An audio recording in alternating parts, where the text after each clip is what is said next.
Hello! Hi అండి. నేనైతే ఎక్కడికి రెడీ అయితున్నానని అనుకుంటున్నారా? పెళ్ళికైతే రెడీ అయితున్నానండి. తెలిసిన వాళ్ళ పెళ్ళుంది. అందుకోసం అయితే రెడీ అయితున్నా. నేను అండ్ మా హస్బెండ్ గూడా వస్తున్నారు. ఈ మధ్య ఏంటోనండి మాకు ఈ మధ్య ఫంక్షన్స్ అయితే బాగా వస్తున్నాయి. ఏ ఫంక్షన్‌కైనా వెళ్ళటం అయితే తప్పట్లేదు.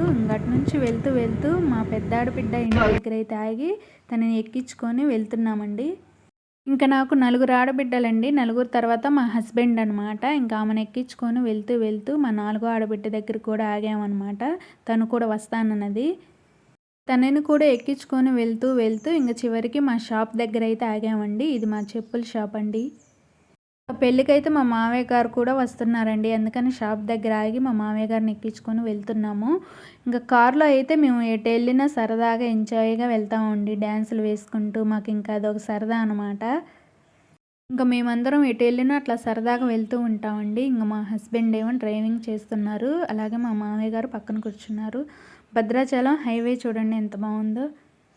పెళ్ళొచ్చేసి భద్రాచలంలోనేనండి. అందుకని మేము వెళ్తున్నాము అనమాట. ఇంక చివరికి పెళ్ళికొడుకు, పెళ్ళికూతురినైతే రిసీవ్ చేసుకొని ఇంక ఫోటోస్ అయితే దిగామనమాట.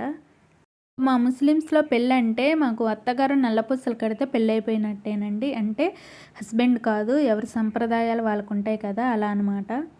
ఇక పెళ్ళైతే జరిగిందండి. చాలా బాగా చేశారు. చాలామందైతే వచ్చారు. ఇంక పెళ్ళి అయిపోయిన తర్వాత భోజనాల దగ్గరికైతే వచ్చాము.